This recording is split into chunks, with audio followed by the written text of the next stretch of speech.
لا کے میں نے پیش کر دی. تو میں نا اس دن تھوڑا سا میں نے پوچھا گھبرا کے, میں کہ اماں جی مثلا ٹھوٹیاں دی ایڈی لوڑ کا دی ہے, بغیر ٹھوٹیاں تو نہیں امام حسین دے نام دی کھیر ونڈی جاندی, ضرورت کی ہے؟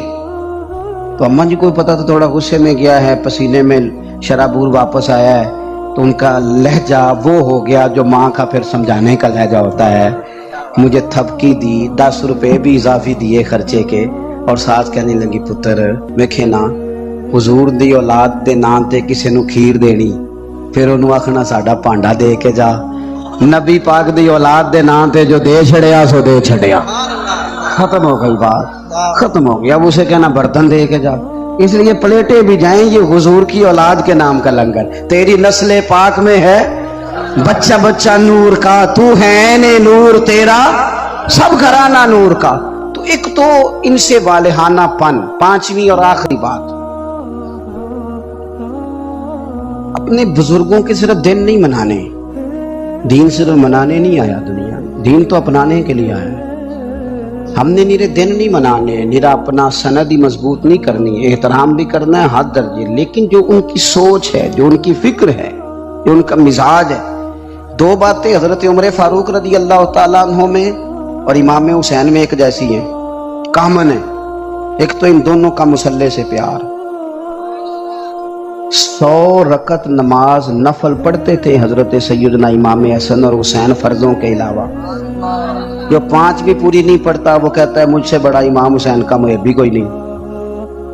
5 آپ دیکھیں نا, 9-10 محرم کی درمیانی رات یزید کی فوجوں نے جب کہا کہ حسین یا جنگ یا بیعت 2 ہی باتیں, تو امام حسین رضی اللہ تعالیٰ عنہ فرمانے لگے ایک رات کی مہلت دے دو, صبح بات کریں گے. وہ چلے گئے. حضرت عباس رضی اللہ تعالیٰ عنہ عرض گزار ہوئے, حضور جو فیصلہ آپ نے صبح کرنا ہے مجھے تو ابھی اس کا پتہ ہے, بیعت تو آپ نے کرنا نہیں.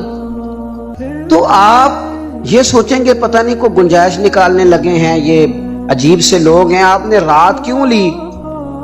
تو امام حسین فرمانے لگے عباس تیرا کیا خیال ہے, میں نے سوچنے کے لیے رات لی ہے.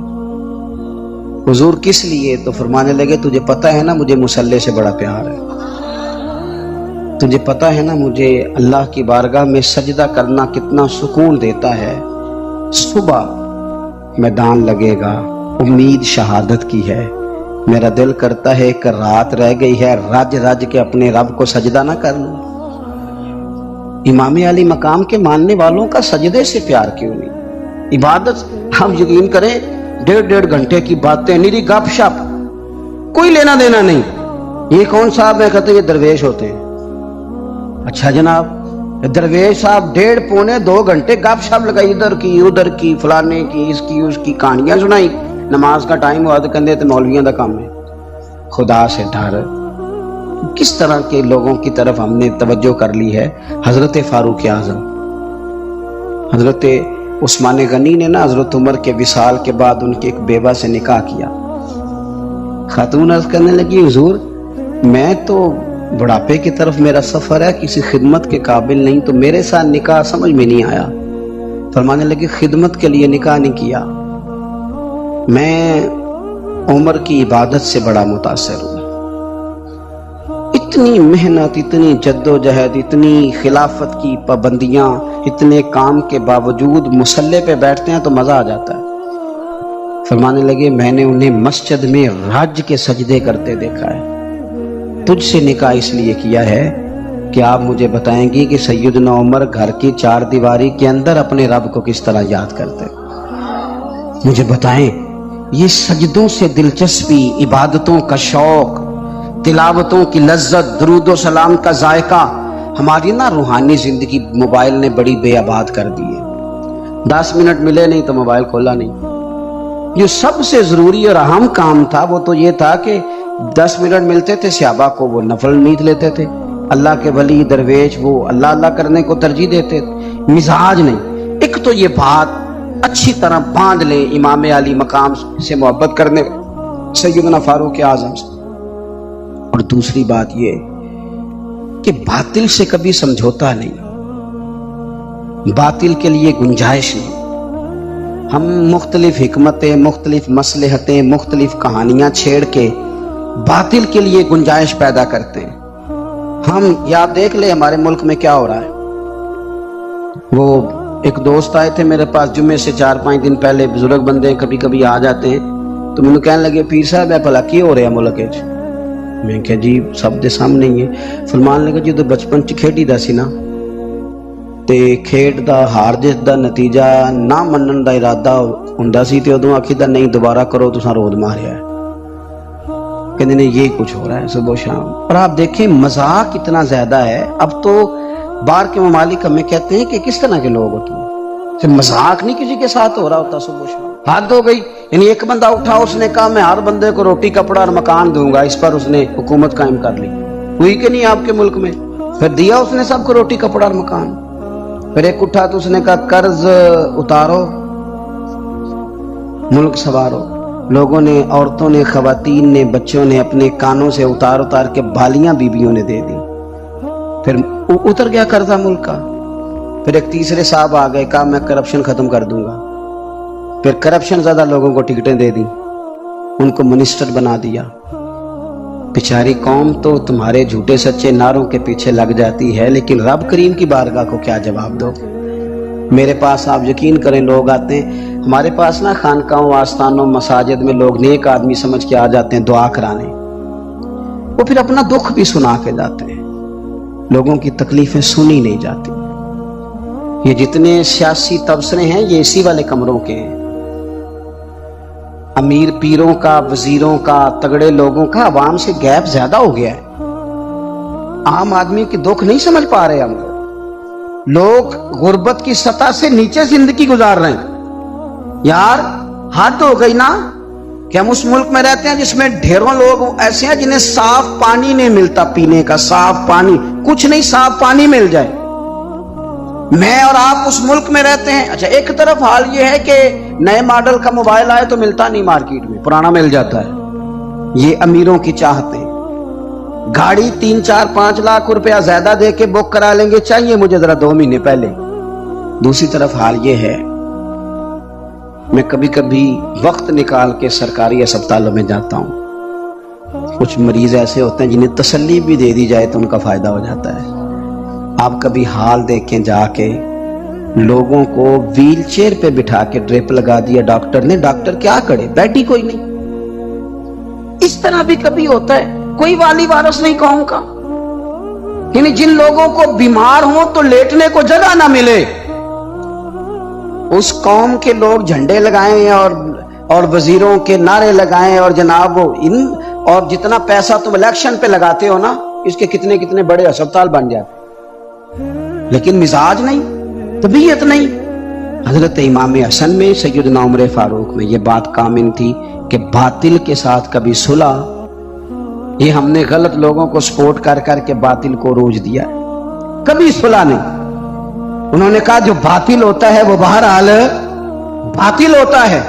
یزید اگر باطل ہے, بڑی حکمتیں تھیں امام حسین کے سامنے, بڑا کچھ ہو سکتا تھا. چلو باہر نکلتے ہیں, ذرا لوگ کٹے. ہمیں بھی لوگ کہتے ہیں آپ سیاسی بات نہ کیا کریں, وہ بعض لوگ مختلف جماعتوں کے آئے بیٹھے ہوتے ہیں تو فلان ہو جاتا ہے. تو میں نے کہا کیا ہو جائے گا, کیا بات کرتے ہیں آپ, کیا حیثیت ہے ہماری. نہیں کوئی ہم سے دلچسپی لیتا تو نہ لے, ہماری جو ڈیوٹی ہے وہ اذان بھی پوری نہ پڑے, وہ بھی دیکھ کر پڑھیں کہ فلانا بندہ ناراض نہ ہو جائے. جس کی طبیعت میں جو آتا ہے وہ کرے. سانو تخت زارے دی لوڑ کیے, نالے کی لگے شہر بمبول دے نال, اسی تے اپنی بال کے سیکنے آ. سانو کی لگے کسی اور دے نال. کرو مدح اہل دول رضا, اور پڑھے نہ اس بلا میں میری بلا. میں تو گدا ہوں اپنے کریم کا, میرا دین کوئی پارا نہ نہیں. یہ کیا بات ہوئی کہ آپ سچی بات ہی نہ کریں. آپ غور کریں میں کیا عرض کر رہا ہوں. غریب لوٹتے نہیں اور آپ کہیں کہ جناب وہ فلانا بندہ کہے گا میں سیاسی جماعت کا تھا, آپ نے بات کر دی. ہو جو جس جماعت کا ہوتا ہے, لیکن حق بہرحال حق ہی ہوتا ہے. یہی بات امام حسین کے سامنے آئی. بچوں عورتیں ساتھ ہوں تو لوگ تو ویسے ہی کہہ دیتے ہیں میرے ساتھ زنانہ ساتھ ہے, ورنہ میں تجھے بتا دیتا. لیکن امام حسین نے نہ عورتوں کا ساتھ دیکھا, نہ بچوں کی بھوک دیکھی, نہ تکلیف دیکھی. انہوں نے بتایا کہ جب باطل کے سامنے ڈٹنا ہے تو نتیجے کی پرواہ کیے بغیر ڈٹنا ہے. جو لوگ کام کرنے والے ہوتے ہیں وہ رزلٹ نہیں دیکھتے کیا نکلے گا,